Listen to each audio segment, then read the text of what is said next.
নমস্কার দর্শক বন্ধুরা, আমাদের চ্যানেলে স্বাগত। আপনারা কেমন আছেন? আশা করি ভালোই আছেন। যে যেখানে থাকো ভালো থাকো, সুস্থ থাকো। আজকে আমি রান্না করব শোল দুটো আছে ছোট ছোট, আর একটা শাটি আছে। শোল শাটি দিয়ে যে 4টা আলু নিয়েছি, টমেটো, পেঁয়াজ এগুলো দিয়ে মাছের কারি রান্না করব। চলুন তাহলে রান্না করবো। এখন মাছটা আমি ধুয়ে বাজার থেকে কেটে নিয়ে এসেছি, খালি ধুয়ে নিয়েছি, খালি আলুটা কাটবো। চলুন তাহলে আমি কাটাকাটি করি আলু। কড়াইটা গরম হয়ে গেছে, আমি এখন সর্ষের তেল দিলাম,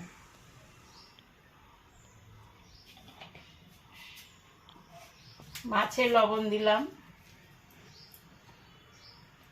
হলুদ দিলাম,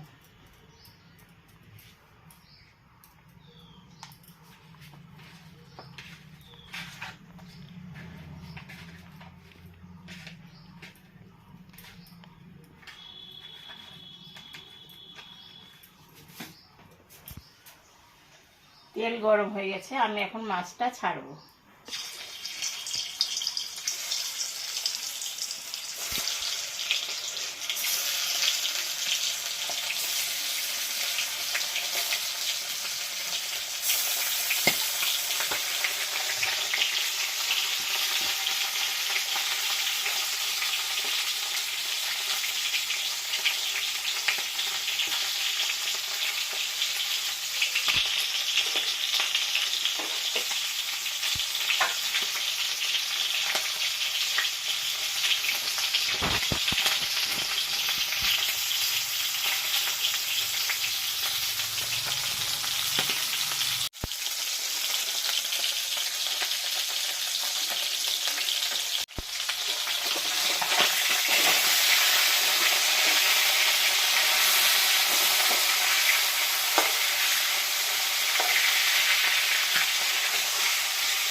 মাছটা ভাজা হয়ে গেছে, আমি এখন তুলে নিলাম।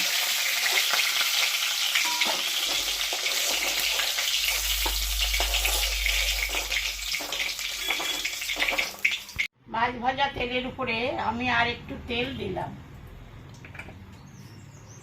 শুকনো লঙ্কা, জিরা আর তেজপাতা সম্বরা দিলাম,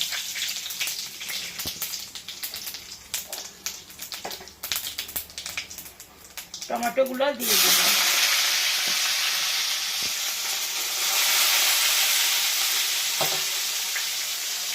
আলুটা আমি আগের থেকে ভাজে রাখছিলাম, এখন আমি দিয়ে দিলাম।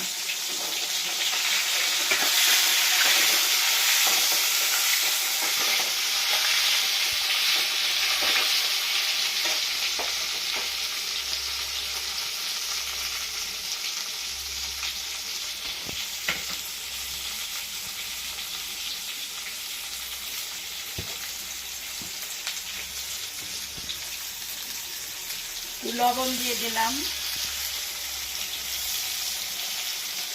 একটু হলুদ দিয়ে দিলাম,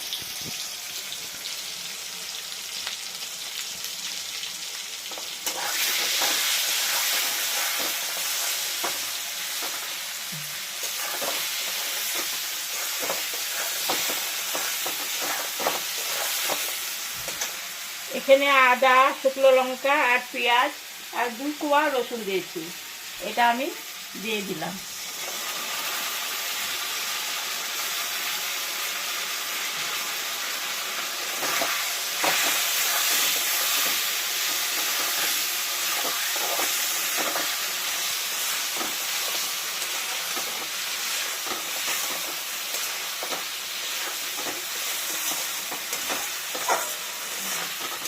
সামান্য একটু জল দিয়ে দিলাম।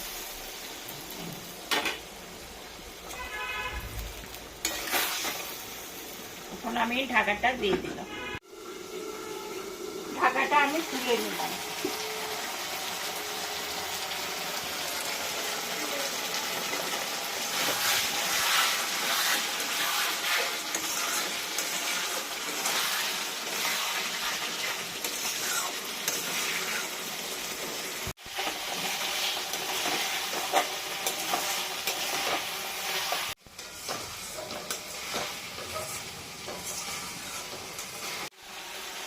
টমেটো দেওয়া আছে, ওই জন্য আমি সামান্য একটু চিনি দিলাম।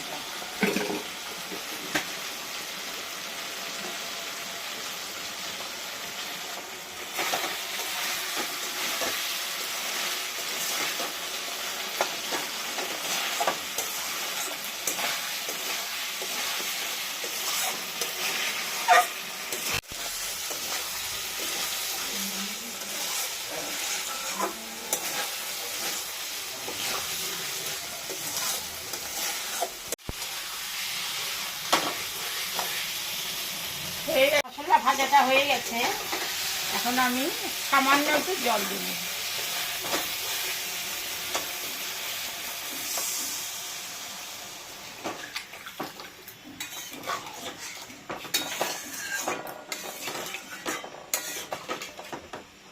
ঝোলটা তো ফুটে গেল, এখন আমি মাছটা দিয়ে দিলাম।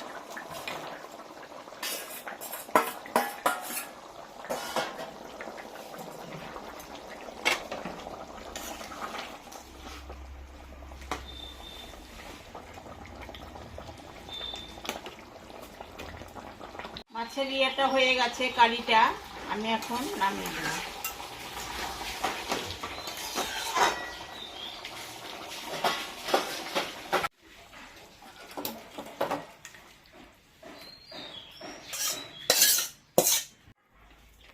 দেখলেন তো, শোল সাটি মিশিয়ে আমি মাছের কারি রান্না করলাম। এরকম রান্না করে বাড়িতে খাবেন, খেয়ে কেমন লাগলো আমাকে কমেন্টে অবশ্যই জানাবেন। আমাদের ভিডিওটাকে দেখুন, ভালো লাগলে লাইক করবেন, শেয়ার করবেন। আমাদের চ্যানেলটাকে আপনারা বেশি বেশি করে সাবস্ক্রাইব করুন। Bye bye.